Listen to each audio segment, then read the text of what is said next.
नमस्कार विद्यार्थियों, आज हम लोग सिंथेसिस का सिंपल सेंटेंस बनाने की जो 7वीं विधि है, यूज ऑफ एडजेक्टिव यानी एडजेक्टिव का प्रयोग करके, एडजेक्टिव का प्रयोग करके कैसे हम जो है दो या दो से अधिक वाक्यों को आपस में जोड़ करके एक सिंपल सेंटेंस बना सकते हैं। तो हम इसका यूज पढ़ने से पहले हमें समझ लें कि एडजेक्टिव क्या होता है।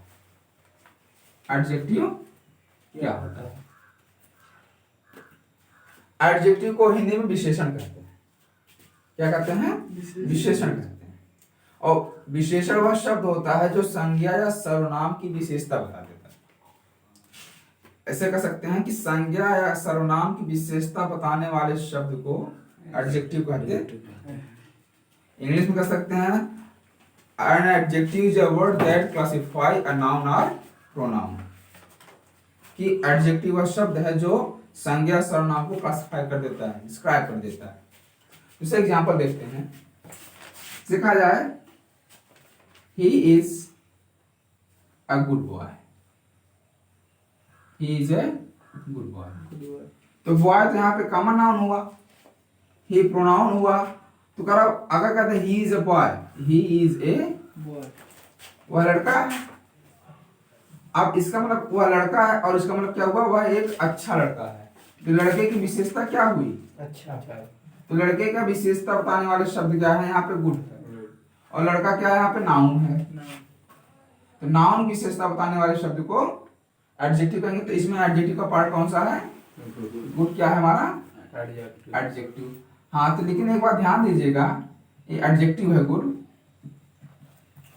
इसमें ध्यान देने वाली बात यह है कि एडजेक्टिव का प्रयोग दो तरीके से होता है, एक तो नाउन के पहले और एक नाउन के बाद। जैसे he is a good boy, देखिएगा he is a good boy. तो यहां देखिए एडजेक्टिव नाउन के पहले हुआ है प्रयोग। तो सामान्यतः एडजेक्टिव का प्रयोग नाउन के पहले करते हैं, यानी एडजेक्टिव जिस शब्द को क्लेरिफाई कर रहा हो ठीक उसके पहले प्रयोग होता है। और एक प्रयोग ये भी होता है, जैसे दिस बॉय इज गुड, यह लड़का अच्छा है। वह एक अच्छा लड़का है, सामान्य सी बात है। यह लड़का अच्छा, दिस बॉय इज गुड। इसमें दोनों में क्या क्लियर हो रहा है? यह एक सामान्य सी बात है, लेकिन यहाँ पे फोर्स किया जा रहा है, एम्फेसाइज किया जा रहा है, यानी अपनी बातों को प्रेशर के साथ बताया यह लड़का अच्छा है। मतलब उसमें और कोई कंफ्यूजन नहीं। लेकिन ये तो सामान्यतः सबके लिए हो सकता है। ठीक है? तो दो प्रकार से एडजेक्टिव का प्रयोग हुआ। तो हमें इसका प्रयोग नहीं पढ़ना, हमें इस तरह से प्रयोग पढ़ना है सिंपल में कि एडजेक्टिव जिस शब्द को क्लैरिफाई करता है ठीक उसके पहले इसका प्रयोग होता है। ठीक है? तो अब हम इसी के संबंधित जो है आपकी जो एक्सरसाइज है, यानी एक्सरसाइज करें, जो इसका यूज ऑफ एडजेक्टिव का जो रूल है सिंथेसिस में सिंपल सेंटेंस बनाने का, हम उसके बारे में थोड़ा सा पढ़ेंगे कि इसका किस तरह से प्रयोग करके हम दो या दो से अधिक वाक्यों को जो है एक सिंपल सेंटेंस बना सकते हैं, साधारण वाक्य बना सकते हैं। जैसे देखिएगा कि यदि दो वाक्य दिए गए हों या दो से अधिक वाक्य दिए गए हों, तो सबसे पहले हमें यह पता लगाना चाहिए कि नाउन या प्रोनाउन की विशेषता किस वाक्य में कही जा रही है। फिर उसके बाद सिंपल सेंटेंस बनाते समय वह एडजेक्टिव जिस भी नाउन या प्रोनाउन की विशेषता बता रहा हो ठीक उसके पहले प्रयोग कर देना चाहिए। जैसे एग्जांपल देखते हैं, he is my brother, he is my brother, he is very intelligent, वह मेरा भाई है, वह बहुत बुद्धिमान है।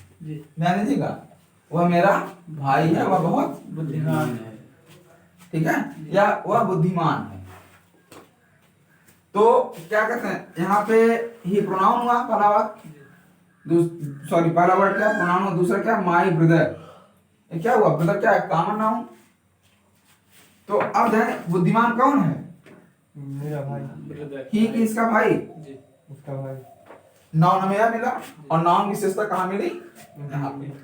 तो ध्यान देने वाला था, इस जो है पहले वाक्य में माय ब्रदर नाउन कॉम्प्लीमेंट है और इसकी विशेषता में दूसरे वाक्य में मिल रही ना। तो कानून ये नाउन है और नाउन विशेषता में दूसरे वाक्य में मिल रही है। और ये नियम कहता है एडजेक्टिव का कि जो वर्ड यानी एडजेक्टिव जिस शब्द को क्लैरिफाई कर रहा हो ठीक उसके पहले उसका प्रयोग होगा। तो यहाँ पे कह सकते हैं he is my.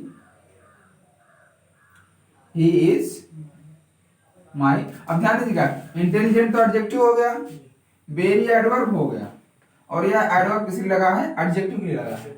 He is my very intelligent brother. कोई कंफ्यूजन? और मेरा बहुत बुद्धिमान भाई है। तो कोई कंफ्यूजन? तो ए एडजेक्टिव उठा करके एडवर्ब के साथ या पूरा जो है पार्ट उठा करके हमने वो नाउन के पहले लगा दिया। और एडजेक्टिव का रोल भी यही करता है कि वो उस शब्द के पहले प्रयोग होगा जिसका वो क्लियरिफिकेशन कर रहा हो। कोई सेंटेंस बोलिए, इससे देखिए एक्सरसाइज छोड़ करके जो ऊपर दिया गया है उससे रिलेटेड कोई सेंटेंस बोलिए, फिर एक्सरसाइज समझाते हैं। ए बॉय केम, हाँ ए बॉय, ध्यान दीजिएगा, a boy came to my office, to my office. Office. ये बहुत ही सरल रूल है। The boy was blind, the boy was blind. The boy was blind. ध्यान दीजिएगा एक लड़का मेरे ऑफिस में आया। लड़का क्या है? नाउन यहाँ पे है और वह लड़का अंधा था। तो नाउन यहाँ पे बॉय हुआ और बॉय की विशेषता क्या हुई? ब्लाइंड। ब्लाइंड। यानी नाउन पहले वाक्य में, दूसरे नाउन उसकी एडजेक्टिव दी गई है ना। तो अब एडजेक्टिव क्या होगा? एडजेक्टिव यानी जिस वर्ड के लिए लगा उसकी ठीक पहले प्रयोग होगा। तो क्या हो जाएगा? बॉय के पहले क्या प्रयोग होगा? ब्लाइंड। तो क्या हो जाएगा यहाँ पे? A blind boy came to my office. Clear हुआ? Yes sir. और कोई सेंटेंस? Yes sir. बोलिए। Ram gave a rupee to a man. to a man. The man was lame. To a man. The man Was lame. was lame. यही ना? Yes sir. Ram gave a rupee to a man. Ram ने एक व्यक्ति को 1 रुपया दिया। The man was lame. Lame means होता है लंगड़ा। ठीक है? वह व्यक्ति लंगड़ा था यानी लंगड़ था। तो यहाँ पे ध्यान दीजिएगा कि यहाँ पे राम की कोई विशेषता तो है नहीं, क्योंकि यहाँ पे एडजेक्टिव जो लैम है वो किसे लगा है? द मैन के लिए। और राम ने पैसा किसे दिया? उसी व्यक्ति को दिया ना। तो एडजेक्टिव किसके लिए लगा है? मैन के लिए। तो एडजेक्टिव मैन की ठीक किसके आ जाएगा? पहले जाएगा। तो क्या हो जाएगा इसका? Ram gave a rupee to a lame। ठीक है? कोई कंफ्यूजन? तो अब इससे रिलेटेड जो एक्सरसाइज है उसको देख लेते हैं। ठीक है? हाँ बोलिए एक्सरसाइज क्या है? Exercise 7A। Exercise 7A। A simple sentence बनाने का सबसे सरल तरीका है। Exercise 7A। आप लोग इस नियम को जो है ग्रामर से देखते हुए लिखिएगा। अगर कहीं कोई कंफ्यूजन होती है तो सॉल्व करते बस उसको पूछते रहिएगा। ठीक है? Yes. और साथ साथ वीडियो को सब्सक्राइब करना ना भूलें। हाँ बोलिए क्या क्वेश्चन है? क्वेश्चन नंबर बोलिए। Question number first. हाँ क्या है? Tagore wrote Gitanjali. He was a great poet. He was a great poet। बस देखिएगा Tagore wrote Gitanjali he was a great poet. उसका हाँ ध्यान दीजिएगा Tagore wrote Gitanjali he was a great poet. तो यह जो सेंटेंस है आपका, यह एडजेक्टिव की साइज भले दिया गया है लेकिन यह इसका नहीं है। यह सेंटेंस आपका, आप जब आपको जो रूल पढ़ाया गया था कि फ्रेज नाउन और नाउन फ्रेज का प्रयोग, इसमें से महात्मा गांधी कामा द फादर ऑफ नेशन, उस तरह से था। तो यह सेंटेंस उसी प्रकार का है कि Tagore wrote Gitanjali he was a great poet. तो यहाँ पे क्या हो जाएगा इसका, यह आपका यूज ऑफ नाउन और फ्रेज इन अपोजिशन का है सेंटेंस, ठीक है। जो इसमें दे दिया गया है, हम यहाँ पे लिख देते हैं नाउन और फ्रेज इन अपोजिशन का है। इसको आप उसमें जाके देख सकते हैं, क्या हो जाएगा, टैगोर, ठीक है, a great poet, great poet comma wrote Gitanjali, इस तरह से इसका होगा। दूसरा बोलिए, और कोई सेंटेंस यस सर। बोल दीजिए। ए लायन, कौन सा नंबर बताइए? 6। 6। A lion A lion was hungry. was Hungry.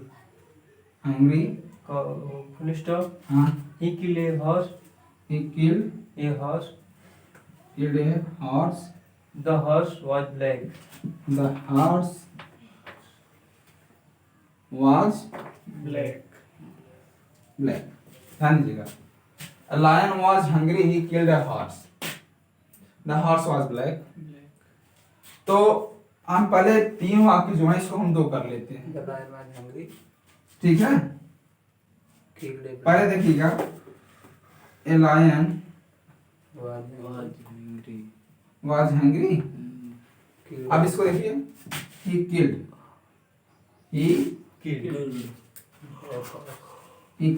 क्या किया, हॉर्स, और हॉर्स क्या था, ब्लैक था, ब्लैक हॉर्स कह सकते हैं, he killed a